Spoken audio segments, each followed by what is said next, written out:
हरे कृष्णा। ओम नमो भगवते वासुदेवाय नमः। नमस्कार प्रिय भक्तजनों, आज मैं लेकर आई हूँ कार्तिक मास महात्म्य अध्याय नंबर 7 का रसपान करेंगे। इतनी कथा सुनकर सूत जी से शौनक ऋषि कहने लगते हैं कि हे सूत जी, आप कृपया करके कार्तिक तथा तुलसी महात्म्य में कहिए। तब सूत जी कहने लगते हैं कि हे ऋषियों, जो तुमने मुझसे पूछा है वही प्रश्न एक समय नारद जी ने राजा भृगु से किया था।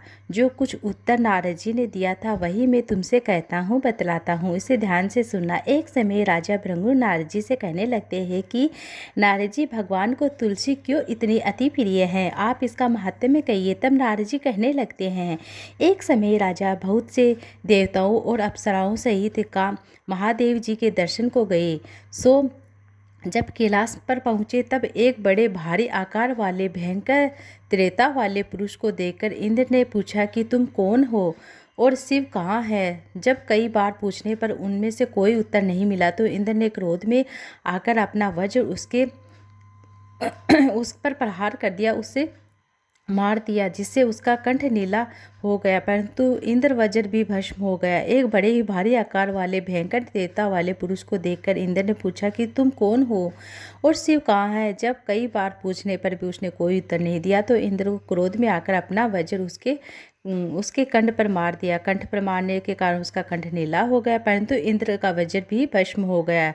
फिर उसकी आंखों में ऐसी प्रचंड अग्नि निकलती हुई मानो इंद्र सहित सारे संसार में भस्म कर देगी। ऐसी स्थिति देखकर बृहस्पति जी हाथ जोड़कर इंद्र को दंड आकार झुकाकर शिव जी की स्तुति करने लगते हैं कि हे देवादिदेव महादेव, हे त्रिपुरारी, हे त्रिपुरासुर, आकाशुर का नाश करने वाले, त्रिपुरासुर और आकाशुर का नाश करने वाले, यज्ञ का फल देने वाले त्रिपुरारी, आपको नमस्कार है। ब्राह्मणों की रक्षा आपको नमस्कार है। नारद कहने लगते, हे राजन भृगु, इस प्रकार स्तुति सुनने पर ही श्री महादेव ने त्रिलोकी को दग्ध कर देने वाली अग्नि को शांत कर दिया और कहने लगते हैं कि हे देवताओं, वर मांगो, मैं आपकी स्तुति सुनकर अति प्रसन्न हुआ हूँ।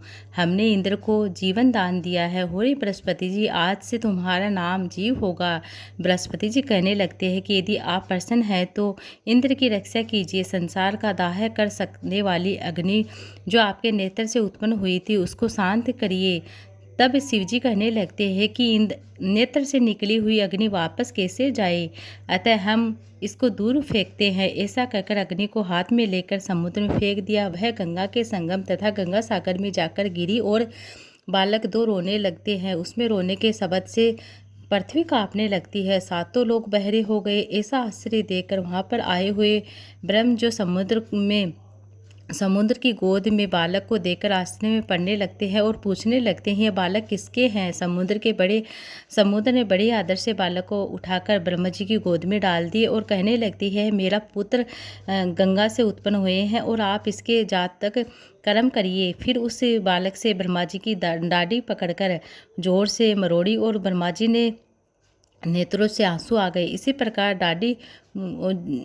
प्रकार दादी जुड़े हुए ब्रह्मा जी ने कहा कि हमारी आंखों में जल निकला है, अतः इस बालक का नाम जालंधर होगा, परंतु यह शिव के अतिरिक्त किसी के हाथ से नहीं मरेगा, क्योंकि यह शिव के अंश से ही उत्पन्न हुआ है। यह अभी युवा हो जाएगा। तब ब्रह्मा जी शंकराचार्य को बुलाकर उसका राज अभिषेक कराते हैं और अंतर्ध्यान हो गए। तब समुद्र में कालनेमी कन्या वृंदावन के साथ उसका विवाह करा दिया, जो कि पतिव्रता में सबसे प्रथम और अति सुंदर थी। परंतु सुंदरी वृंदावन के साथ विवाह कर जालंधर अति प्रसन्न से दिन बिताने लगते हैं। तब जालंधर घर में आता है तो वृंदावन अपने हाथ में पंखा झलती है, अपने पति को नारायण समझकर उसकी सेवा करने लगती है। इतना कहकर नारद जी बोलते हैं, हे राजन भृगु, देवताओं से डरकर जो सब दैत्य पाताल में भाग गए थे वे जालंधर का अभय पाकर फिर पृथ्वी पर आकर घूमने लगते। उसी समय जालंधर ने कटे सिर पर राहु को देखा तो उसने शुक्राचार्य से उसका कारण पूछा। तब शुक्राचार्य ने समुद्र मंथन तथा देवताओं द्वारा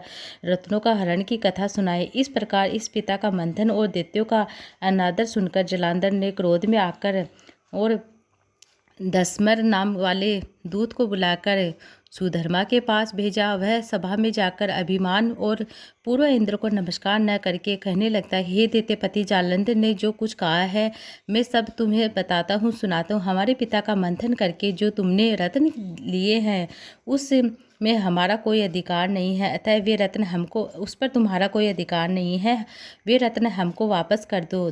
दसमन के ऐसे वचन सुनकर इंद्र भय और विस्मय से कहने लगता है कि समुद्र सदैव हमारे शत्रु दानों को रक्षा करता है, अतः हमने उसको भयंकर रत्न दिए हैं, इसलिए इन दैत्यों का कोई अधिकार नहीं होता है। दूत ने यह सब समाचार जालंधर से आकर कह दिया तो अत्यंत क्रोधित हो जाता है। देवताओं को जीतने का उपाय सोचने लगता है।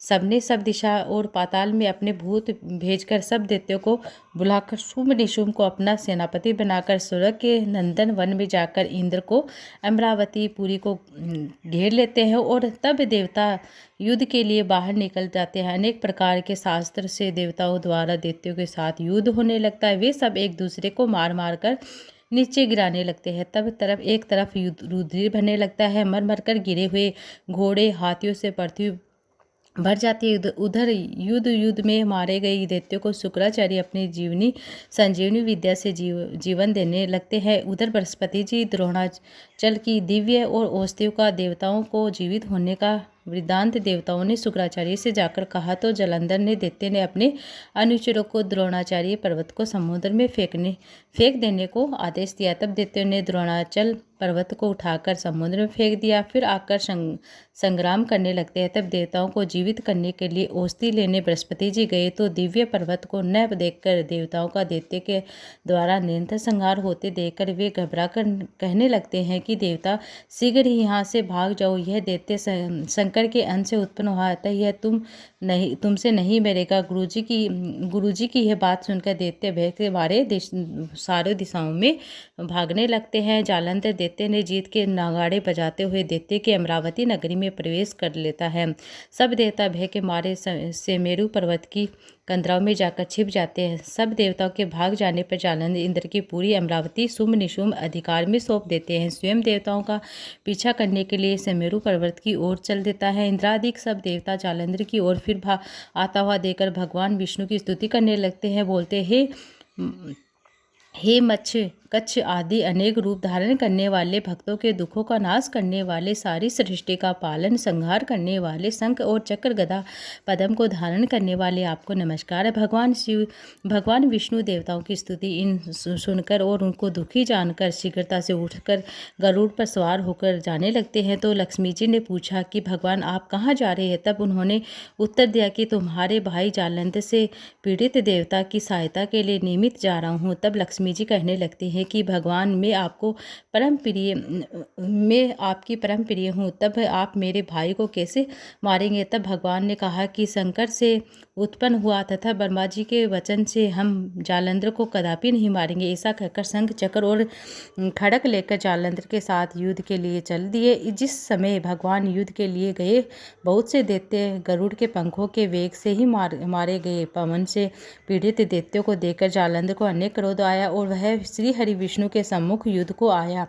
उस समय भगवान विष्णु और जालंधर दैत्य का महाघोर संग्राम हुआ। युद्ध हुआ, आकाश मेघों की तरह बाणों से ढक गया। तब भगवान ने जालंधर के ध्वजा और छत्र और घोड़े और धनुष सब अपने बाण से काट डाले। जालंधर ने ही गरुड़ के मस्तक पर गदा मारी, जिससे गरुड़ को मूर्छित कर दिया। भगवान ने उसकी गदा को अपनी तलवार से काट दिया। फिर दोनों का मल्ल युद्ध हुआ। जालंधर ने भगवान की छाती में मुक्का मारा। उस समय भगवान और जालंधर से इस घोर युद्ध को देखकर सारा संसार भयभीत होकर कांपने लगता है, कांपा में हो गया। तब भगवान विष्णु ने कहा कि हे दैत्यराज, तुम्हारा और हमारा युद्ध ठीक नहीं है, क्योंकि तुम लक्ष्मी के भाई हो।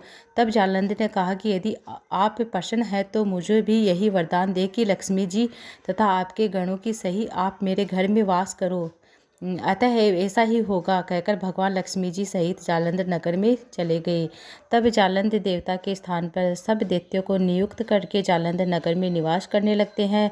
देव गंधर्व किन्नर यक्ष आदि के पास जो भी रत्न है वे सब अपने अधिकार में कर लेते हैं। निशुंभ को शासन करने के लिए पाताल में भेज देते हैं। वहाँ उसने शेष आदि नागों को वश में कर लिया। इस प्रकार जालंधर देव, गंधर्व, किन्नर, यक्ष और मनुष्य सबको अपनी प्रजा बनाकर पुत्र समान तथा प्रतिनिधि के समान उनका पालन करने लगते हैं और त्रिलोकी का राजा भोगने लगता है। नारद जी बोलते ही राजन भृगु एक समय भगवान के दर्शन करने तथा जालंधर की राजा लक्ष्मी जी को देखते ही हम भी वहाँ गए। ये था कार्तिक मास महात्म्य अध्याय नंबर 7 जो समाप्त हुआ।